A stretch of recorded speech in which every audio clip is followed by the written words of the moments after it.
Hello student, once again welcome back in this class in which I am going to teach you mathematics class 5 that is कक्षा 5 का गणित जिसका नाम है गणित ज्ञान। आज पढ़ाने वाले इसमें चैप्टर फर्स्ट जिसका नाम है संख्याएं दैट इज नंबर। इस चैप्टर को आज शुरू करने वाले और आज ही फिनिश भी हो जाएगा क्योंकि एक ही एक्सरसाइज होगी। देखते हैं इसमें क्या क्या है। 13th पेज पर हमको गिवन है रेखांकित अंकों के स्थानीय मान और अंकित मान बताइएगा। प्लेस वैल्यू और अंकित मान का मतलब होता है फेस वैल्यू। तो स्थानीय मान का मतलब ये होता है वह अंक जिस जगह पर है वहाँ पर कितनी वैल्यू है। जैसे यहाँ 8 को अंडरलाइन किया जो हम यहाँ पर 8 लिखेंगे और 8 के इधर कितने डिजिट बचे 4 तो यहाँ पर 4 जीरो आ जाएंगे। तो इस नंबर में 8 का स्थानीय मान 80,000 है, लेकिन अंकित मान वही अंक होता है जिसका अंकित मान आपसे पूछा 8 का पूछा जा रहा है तो 8 ही होगा। ना किसी नंबर का मल्टीप्लाई करना होता है, ना एडिशन करना होता, ना कोई जीरो बढ़ाने होते हैं, ना घटाने होते हैं। इसी प्रकार से यहाँ पर 4 पर अंडरलाइन है तो 4 लिखने के बाद ये देखेंगे 4 के इधर कितने डिजिट है 4 डिजिट हैं, तो यहाँ पर भी अब 4 जीरो बढ़ाएंगे। तो इस नंबर में 4 का जो स्थानीय मान होगा वो हो जाएगा 40,000, यहाँ पर था 80,000 और अंकित मान में 4 ही होगा। तो इस प्रकार से स्थानीय मान और अंकित मान को पता कर सकते हैं। नेक्स्ट 15 पेज पर ये क्वेश्चन यहाँ पर मैं ग्रेटर देन लेस देन बताना है। ग्रेटर देन लेस देन बताने के लिए भले ही आपको ये नंबर पढ़ने ना आते हो लेकिन फिर भी आप बता पाएंगे कौन सा नंबर छोटा है कौन सा बड़ा है। इसके लिए क्या करना होता है, सबसे पहले हम डिजिट की काउंटिंग करते हैं। जैसे 1 2 3 4 5 6 7, 1 2 3 4 5 6 7, 7 डिजिट हैं तो अंकों को गिन के नहीं बता सकते। जैसे यहाँ पर 7 थे, अगर इसमें 6 डिजिट होते तो जिस संख्या में ज़्यादा अंक होते वो संख्या बड़ी होती है। अब देखिएगा यहाँ पर शुरुआत में क्या दिया गया है 658 यानी 558 और यहाँ वो 658, यहाँ पर दिया है शुरू में 658 ही, लेकिन चौथा डिजिट यहाँ पर 9 दिया गया और चौथा डिजिट यहाँ पर 0 दिया गया। सीधी सी बात है 9 जो होते हैं 0 से बड़े होते हैं, तो इधर वाली संख्या लेफ्ट हैंड की संख्या इस संख्या से बड़ी हो गई। छोटी वाली संख्या की तरफ इसका जो एरो बनाते हैं उसकी नोक पॉइंट कर देते हैं। इसी प्रकार से यहाँ पर देखिएगा यहाँ भी अंक पहले गिनेंगे 3 + 3 6 और 2 8 है, यहाँ भी 3 और 3, यहाँ भी 8 डिजिट हैं। अब एक एक अंक की कंपेयरिंग करते हैं। यहाँ पर देखिएगा 43 है, यहाँ भी 43 है, यहाँ 89 है, इसमें भी 89 है, यहाँ 35 है, यहाँ 38 है।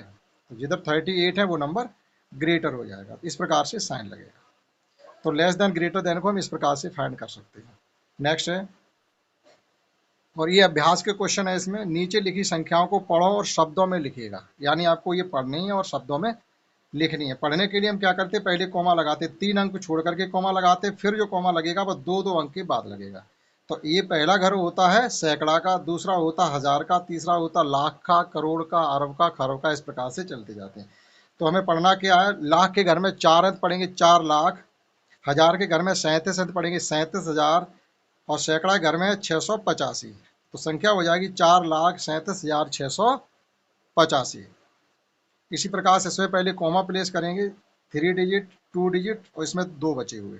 तो ये सैकड़ा का घर हो गया, ये हजार का हो गया, ये लाख का हो गया। लाख के घर में है 86 यानी 86,35,673। इन द सेम भी हम यहाँ पर कॉमा लगाएंगे, पहले 3 छोड़ेंगे फिर 2 फिर 2। अब ये देखिएगा ये सैकड़ा का घर हो गया, ये हजार का, ये लाख का और ये हो गया करोड़ का। तो करोड़ के घर में केवल 3 है तो पढ़ेंगे 3,89,05,421। इसी प्रकार से नेक्स्ट है, पहले कॉमा प्लेस करेंगे, 3 छोड़ते हैं फिर 2 फिर 2 फिर 2 2 ही छोड़ते जाते हैं।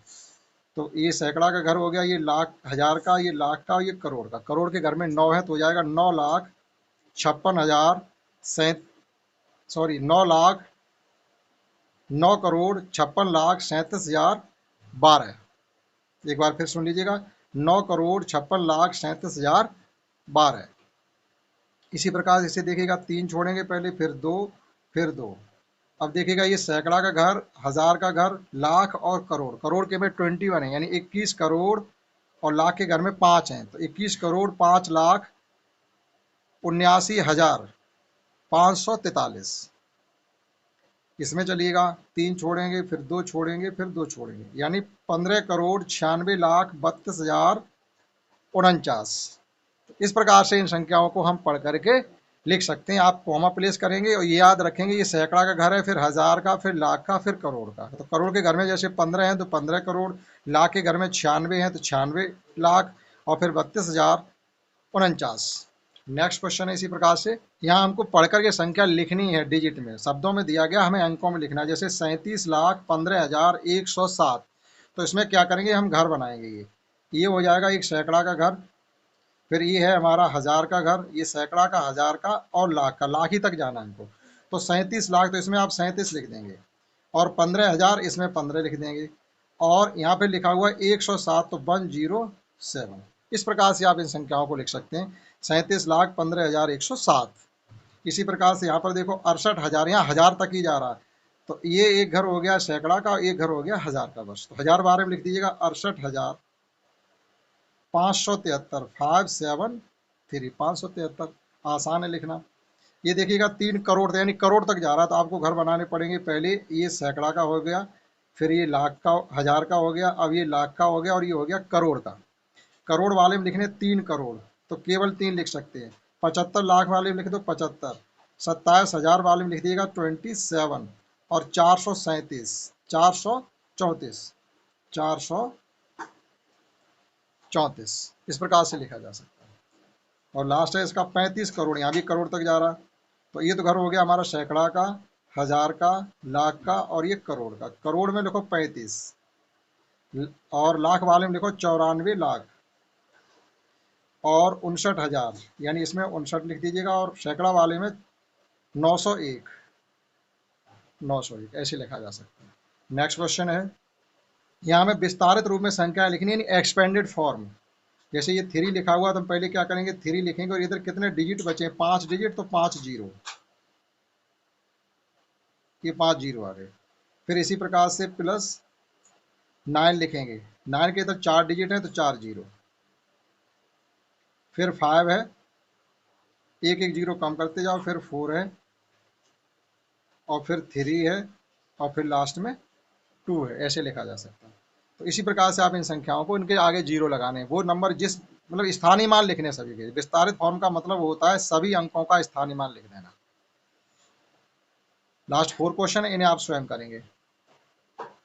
4 क्वेश्चन है, आपको विस्तारित फॉर्म में नंबर लिखा हुआ संक्षिप्त रूप में लिखना। संक्षिप्त रूप का मतलब होता है इस प्रकार से लिखो इस नंबर को। तो यहाँ पर आप पहले ये देखिएगा क्रम से जीरो कम हो रहे कि नहीं। यहाँ पर देखिएगा 6 जीरो हैं, फिर 5 जीरो हैं, 4 जीरो हैं, 3 जीरो, 2 जीरो, 1 जीरो, फिर एक भी नहीं। तो आप डायरेक्ट इन अंकों को ही लिख सकते हैं, कोई जीरो बीच में नहीं लगेगा, क्योंकि क्रम से जीरो कम हो रहे हैं। तो 4 आ जाएगा, 2 आ जाएगा, 1, 8, 7 और 1, कोई जीरो बीच में नहीं आएगा। अगर जैसे गैप हो जाता है, यहाँ जैसे 4 जीरो थे और यहाँ 2 जीरो रह जाते, तो इनके बीच में एक हमें जीरो इसमें लगाना पड़ता। इसमें देखते हैं, यहाँ पर देखिएगा 3 और 3 6 7 जीरो हैं, तो यहाँ पर 6 है, कोई गैप नहीं, यहाँ 5 है, कोई गैप नहीं, यहाँ 4 है, कोई गैप नहीं, यहाँ 3 है, कोई गैप नहीं, यहाँ 2 है, और यहाँ 1 है। तो लास्ट में जीरो रहेगा, क्योंकि इधर बगैर जीरो वाला टर्म नहीं है। जैसे यहाँ 1 था, ऐसा अंक नहीं दिया गया। तो हम लिखेंगे 9, 9, 7, 6, 5, 3, 4, और इसके बाद ये जीरो रहेगा। तो ये इस प्रकार से लिखा जा सकता है। नेक्स्ट 5th क्वेश्चन है, 5वां क्वेश्चन, जिसमें हमसे 9 का स्थानीय मान पूछा गया है। तो यहाँ पर 9 लिखे हुए, तो आप 9 लिखेंगे। 9 के इधर देखो 3 और 3 6 अंक है, तो आप इसके सामने 6 जीरो बढ़ा देंगे। ये 9 का स्थानीय मान हो गया। इसमें 9 यहाँ पर है, 9 के इधर 3 डिजिट है, तो केवल 3 जीरो इस प्रकार से बढ़ा देंगे। और यहाँ पर 9 ये लिखा हुआ है, 9 के इधर केवल 2 डिजिट है, तो आप इसमें 2 जीरो बढ़ा देंगे। ये 9 का स्थानीय मान हो गया। इसमें आपको लेस देन ग्रेटर देन भरना है क्वेश्चन नंबर 6 में। तो देखिएगा, आप पहले डिजिट गिनेंगे, डिजिट जिसमें ज़्यादा होंगे नंबर ऑलरेडी बड़ा हुआ करेगा। तो यहाँ पर 3 और 3 6 7 डिजिट हैं, और 3 और 3 6, इसमें 8 है। देखिएगा एक बार फिर गिनिएगा, 1 2 3 4 5 6 7, 1 2 3 4 5 6 7 8। तो जिस नंबर में संख्या अंक ज़्यादा है वो नंबर बड़ा होता है, आपको कुछ नहीं करना। यहाँ पर देखिएगा 3 और 3 6 7, इसमें भी 7, यहाँ 7 7 डिजिट है, तो एक एक अंक की कंपेयरिंग अब आप करेंगे। यहाँ पर देखिएगा 9, यहाँ भी 9 है, लेकिन यहाँ पर 0 है और यहाँ 6 है, तो जिधर 6 आ गया वो अंक बड़ा हो गया। यहाँ अंक गिनेंगे आप पहले, 3 3 6 और 3 9 अंक हैं। और इसमें देखिएगा 3 3 6, यहाँ भी 9 अंक। एक एक अंक की कंपेयरिंग करें, देखो इसमें पहला डिजिट 7 है, इसमें 6 है, तो सीधी सी बात है 7 वाला नंबर बड़ा होगा। यहाँ भी देखिएगा 3 3 9 हो गए, और ये 3 3 ये भी इसमें, हाँ यहाँ भी 9 हो गए। अब देखिएगा इसमें 8 9, यहाँ भी 8 9 है, 6 3 है, यहाँ भी 6 3 है। और फिर यहाँ 0 है, यहाँ भी 0 है, लेकिन यहाँ पर 1 है और यहाँ 0 है, तो जिधर 1 है वो नंबर बड़ा हो गया। लास्ट क्वेश्चन है इस एक्सरसाइज का। इसमें क्या दिया गया, जो आपको ये अंक दिए गए, इन अंकों को मैनेज करते हुए आपको सबसे बड़ा और सबसे छोटा मतलब नंबर लिखना है। इन्हीं अंकों का प्रयोग करते हुए सबसे छोटी और सबसे बड़ी संख्या लिखनी है। जैसे इस प्रकार से लिख सकते हैं हम, यहाँ पर बड़ी और यहाँ छोटी। तो बड़ी संख्या लिखने के लिए पहले बड़ा अंक लेंगे, तो इसमें 9 आ रहा पहले, फिर 8 आ रहा, 7 आ रहा, 7 के बाद फिर 5 आ रहा, 5 के बाद 3, 2, 1 और 0 आ रहा। अब छोटा अंक लिखने के लिए आप इन्हीं अंकों का क्रम उलट दीजिएगा। पहले इधर से लिखना शुरू करो, लेकिन 0 पहले कभी नहीं लिखा जाता। पहले लिखेंगे 1, अब 0 लिख दीजिएगा। 2, 3, 5, 7, 8 और 9। इसी प्रकार से हम इसको कर सकते हैं। इसमें भी 9 है पहले, 9 फिर 8, बड़ी संख्या लिखने के लिए 8 के बाद 7 है, 6 है, 5 है, और 5 के बाद 4 नहीं है, 3 है, 2 है और 1 है। अब छोटी नंबर लिखने के लिए आप इधर से क्रम बदल, इधर से लिखना शुरू कर दो, 1, 2, 3, 5, 6, 7, 8 और 9। इसी प्रकार से हम इसको लिख सकते हैं। सबसे बड़ा डिजिट इसमें 9 है, 9 के बाद 8, 7, 6, 5, 4, 3 और फिर 1 है, 2 नहीं है। और छोटी संख्या लिखने के लिए इनका क्रम उलट दीजिएगा, 1, 3, 4, 5, 6, 7, 8 और 9। और लास्ट है हमारा बड़ा नंबर लिखने के लिए, सबसे पहले बड़ा नंबर 9 है, 9 के बाद आ रहा 7, 6, 5, 5 के बाद 3, 2, 1 और 0 है। और छोटी संख्या लिखने के लिए क्रम बदलते, 0 पहले नहीं लिखते, पहले 1 लिखेंगे उसके बाद 0, और अब 2, 3, 5, 6, 7 और 9। तो इस प्रकार से इस क्वेश्चन को कर सकते थे। इन्हीं अंकों का प्रयोग करते हुए सबसे बड़ी संख्या है और फिर सबसे छोटी संख्या है। तो आशा करता हूँ आपने इस एक्सरसाइज में नंबर छोटा बड़ा लिखना, स्थानीय मान लिखना, अंकों में लिखना, शब्दों में लिखना आपने सीख पाया होगा। इस क्लास में इतना ही। That's all. जय हिंद, जय भारत।